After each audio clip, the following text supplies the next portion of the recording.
my conscience or my freedom. My conscience or my ability to serve the people that I love.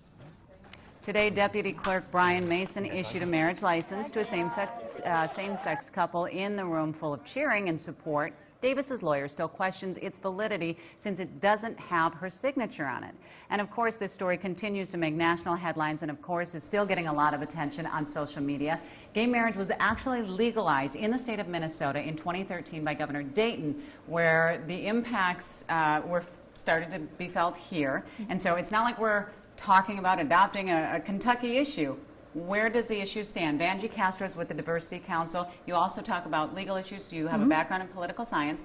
Pastor Johann Marsland is a Christian pastor to get the faith side of this. Vangie, let's start with you and kind of where things are here. Well, for Kim Davis, she's an elected official in Kentucky, which is a little bit different from here in Rochester or the state of Minnesota, because clerks aren't generally elected in Minnesota. Yeah. So it's much harder. A lot of people have asked why hasn't she been impeached or fired, because as an elected official in Kentucky, it's much harder to get her impeached and to get her fired. It would cost a lot of money for taxpayers. But the point is that Kim Davis is a public official and a civil servant, and she should be helping all constituents in her district, in her county. And I think that's what a lot of people are kind of against, the fact that they believe that it's fine that she stands on her her belief system, but as a civil servant, that she should be doing her job. And that's one of the reasons why she went to jail, is that the fact that she was blocking the ability for her coworkers to do their jobs. Johann, do you see this giving Christians, putting them in a bad light? Because she has become, with this issue, kind of a spokesperson. And I'm glad somebody has taken the time to stand up for what they believed in and took a strong stand for the direction of our country.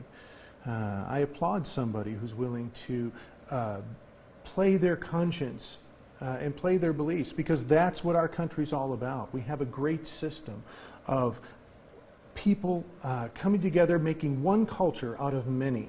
Our country started with Christian culture, and now it has adapted to allow for a variety of cultures in it. And that interplay is going to be determined by those who strongly and truly believe and will stand for what they believe in. And Vangie, you had posted something that I had seen on social media, and there's more to this issue than just that. You think that maybe this is a little bit more political. Yeah, I think it's, why is it Kim Davis that we're focusing on versus there are all other the clerks. Other clerks that have refused. I think it's who's backing her. Mike Huckabee, Ted Cruz, a lot of so our presidential candidates on a certain side, making it more of a partisan issue instead of kind of that it is a law that has been passed and that she should be enforcing it, and that's what her job is to do. Okay, Johann, for those who 100% agree with your views, with Kim Davis's views, I know that you have said so many times, don't go on social media and spew your opinion. I mean, because Christians can be just as guilty of putting out hate. It's not about hate, it's about love, and it's about the right direction for our country. And I would again applaud this young lady in Kentucky, because what she did is what every true believer should do, which is peaceful, civil disobedience when you think the government's gone the wrong way. Y'all disagree on this issue, but you have a lot more in common as we sit down and we chat when it comes to dealing with being peaceful and love thy neighbor, right? Yeah, for sure.